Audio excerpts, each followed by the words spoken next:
Hey everyone, you're listening to Everything with Easton, and I'm your host, Easton Cook. Now, this podcast has recently left the category of culture and got into the category of religion, Christianity. Now, I explained on a previous podcast that I made that move because this podcast needs a niche, it needs a home, and culture was simply just too broad. So because we dive into the Bible a lot, we talk about books of the Bible and wisdom we try and pull from the Bible. I moved it into the religion / Christianity category.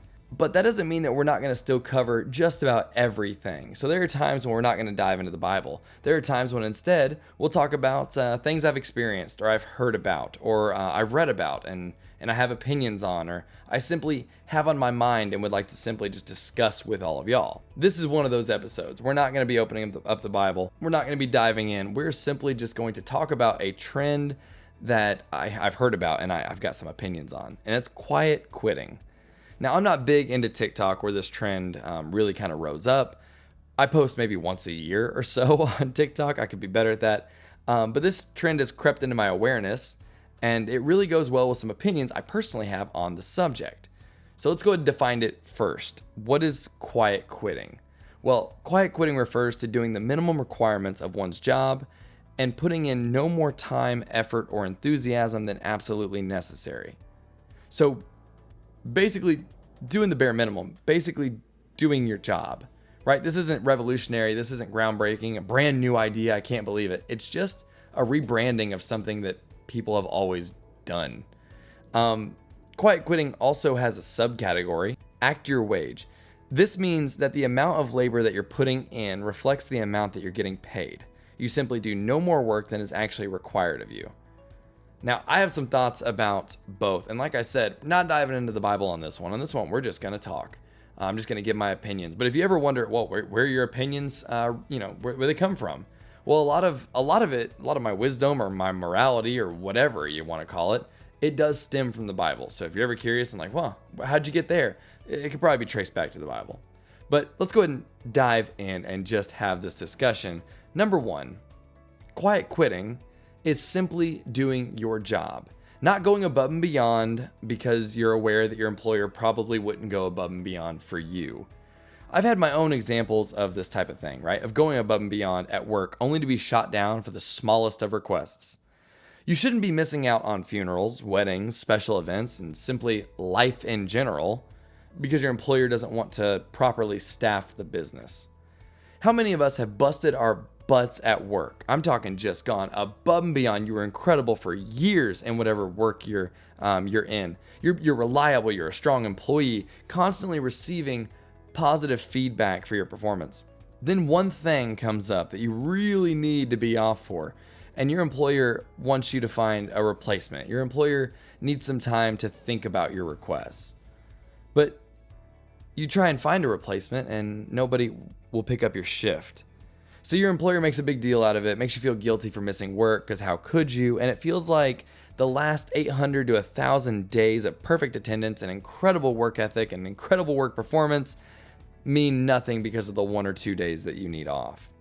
I'm sure just about everyone has examples or experiences with this. And truth be told, for the most part, I actually agree with quiet quitting. Quiet quitting is, again, a negative way of saying just do your job. If the company says, for example, I'll pay you $5 to jump, then jump. The company shouldn't then come to you and ask why you didn't jump 3 feet or more and why you didn't hold a cinder block while doing it. No, the job was to jump. I jumped, now pay me. That was the contract. That was the agreement. I agree with quiet quitting because we don't live to work. We work to live. A job is a resource, a means to an end, a means to attain what you want in life. Like it or not, life is expensive. I mean, it's just the truth. It'd be wonderful if everything was just free, right? You just kind of woke up at whatever time you wanted to, you went and did the things you wanted to, and then you went to bed when you wanted to, and there were no responsibilities. But that's not gonna happen in this lifetime or any lifetime soon. Work is required. It just is. So what is not required, though, is killing yourself for a job that will replace you in days after you quit, you're fired, or God forbid you die. So I do have to stand with quiet quitting. Again, I hate the negative rebranding of just do your job. And I believe do that job well, fulfill the agreement between you and your employer. With that, if you're having a great day and you're willing to help out a bit more, then do it. Going above and beyond isn't a bad thing. This is why I say I agree with the majority of quiet quitting. It's because there's a small portion of it I don't agree with. So quiet quitting is all about doing the job you're asked to do, no more, no less. That's it, right? I ask you to jump, you jump, that's it. I also believe that going above and beyond is a very good thing. This is important if, and this is a disclaimer here, if it's at little to no cost to you, then do more. Because there are plenty of moments, plenty of opportunities when it costs you nothing but maybe a little more time, a little more effort, and you get to show the company that you're not just an employee, you're actually a valuable asset, right? You're above the crowd. You're not just another number. Quiet quitting is, again, saying that no matter what, you just do the job that you're given and that's it. I think that should be the baseline. I think that should be just, all right, look, baseline level, I will do the job you asked me to do. Got it. Check, go home. But if you have an opportunity and it doesn't sacrifice your own life or things going on in your life to show your company that you've got something special, that you're a valued asset to the company, then do it. There have been many moments in my own work where I wasn't doing anything that evening, and I was on a shift, right? I was on the clock, and I wasn't doing anything that evening once I got off, and then I was asked to stay a little longer. Well, okay, cool. I had nothing going on anyway. It helped me out by allowing me to earn a little extra money, and it showed that I'm a team player. So don't make quiet quitting your philosophy, right? Your be-all, end-all. I say do your job. Do your job well, and then do a little more when you can. And when you can't, don't. Also, just to be clear, I'm a millennial, all right? So I get it. We're not living in the same type of environment or economy that our parents and grandparents lived in. Houses are stupid expensive. Just to give one example, I just bought a house with my girlfriend about 6 months ago. And if I didn't have her and she didn't have me and we didn't have family that helped out, we could not have purchased a home. There's just simply no way it would have happened. And even with all that help, we still had to scrape every single penny we had just to put down a down payment. So I understand the bitterness, the anger of not being paid fully, right? Or I should say paid fairly, especially with, for example, inflation at roughly 8%. And then you get what, maybe a 3 to 5% raise? We're not stupid, all right? With inflation being like that, that's a 3% pay cut in purchasing power. That's not a raise. But of course I digress. Having said all that, I don't love the term quiet quitting. It sounds super negative. That rebranding is not great with me. Instead, let's just call it what it is. Do your job. Now, number 2, and this is the close second here, act your wage. I actually don't agree with this one hardly at all. Because if you act your wage, then that's the wage you're going to settle into. All right, it's those that show initiative that go above and beyond that'll actually move up. Now, let's get this out of the way right now. If you don't have an interest in moving up, if you don't want any type of vertical movement at all, whether it be in your job or another, then all right, act your wage. All right, you're content with the work you do and the pay you get, then act your age. Act your wage. You got no other aspirations. All right, done, cleared. So now that that's out of the way, all right, I say go above and beyond when you can. Now, I understand how act your wage and quiet quitting, they sound very similar, if not the same, but they are different. Because of this small difference, I can agree with one for the most part while disagreeing with the majority of the other. So act your wage is all about, well, exactly that. You act whatever wage that you're given. Now, quiet quitting is simply just doing your job. So let's give an example of act your wage to make this clear. If you're paid $11 an hour, then you do the work that you feel $11 an hour would afford your employer. They're paying you $11, so the product, you as the employee, give them $11 an hour worth of work. So, for example, let's say work asks you to answer 100 calls for the day. That's your goal, right? That's your daily goal. So we'd like you to answer 100 calls for the day. But you believe that because you're paid $11 an hour, that pay will roughly translate to your employer receiving 8 calls answered every hour. Well, this will result in 64 calls answered for the day. This is, of course, short of the goal. Now, could you have reached the 100 calls answered in the day? Possibly.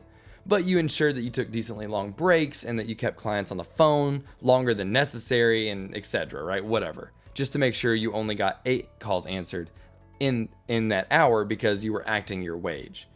Now, if you want more in life, you need to act like that. Again, the disclaimer is that I'm not saying you should go above and beyond so much that you sacrifice your whole life. Not like that at all. Again, we work to live. We don't live to work. But if you want that next step in the ladder, right? You want something greater. You want something more. You want that next thing. Then act the wage that you desire. If you're paid $11 an hour, then perform like you're being paid $15 an hour within reason. Again, with the disclaimers I've mentioned. Then you can go to your employer with the documented proof, whatever that looks like in your particular field, and present the evidence of why your labor is worth more than what they're paying you right now.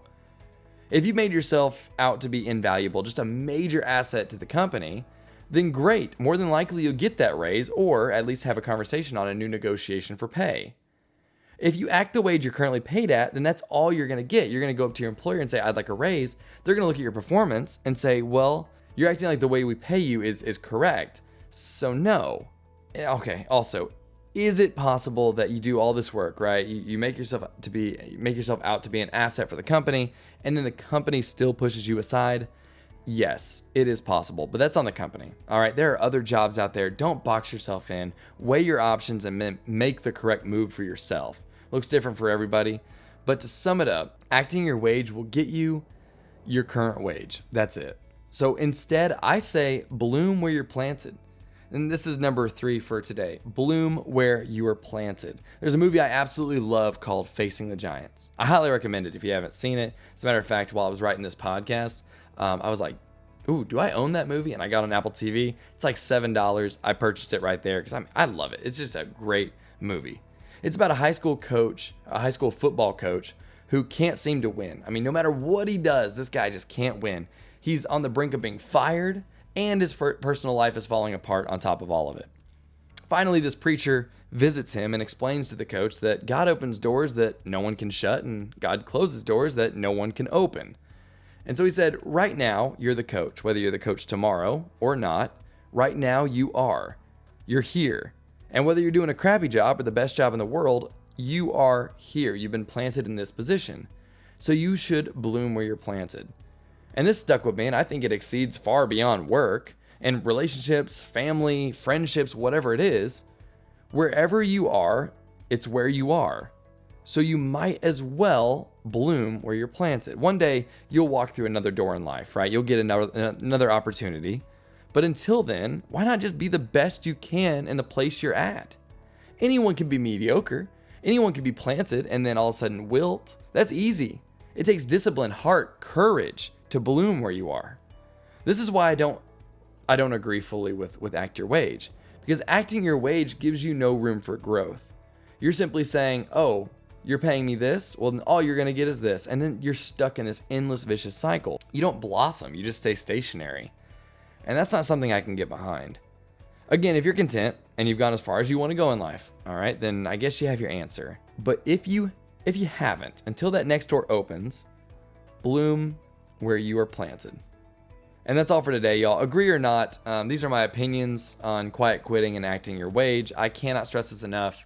I've said it a couple times, and I want to leave you with this. You work to live. You don't live to work.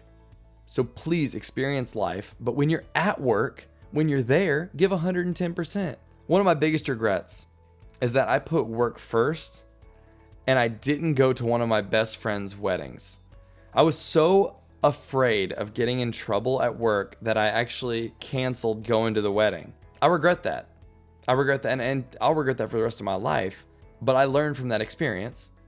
And from there, I'm like, you know what? When I'm at work, I'm at work. But when I'm not at work, or if I have something in life that I need to be at, then I'm going. So do not sacrifice yourself for a job that will replace you should you leave. All right. And like I said, that's all today, y'all. Thanks for watching. Thanks for listening, y'all. You can check out my link in the description below. That'll take you to my my Instagram page, also my Amazon storefront. Anything I use here, you can check out there. And then also make sure to subscribe to my podcast. It really helps me out. Leave a 5-star review and subscribe to my YouTube channel. I'll talk to y'all later. God bless.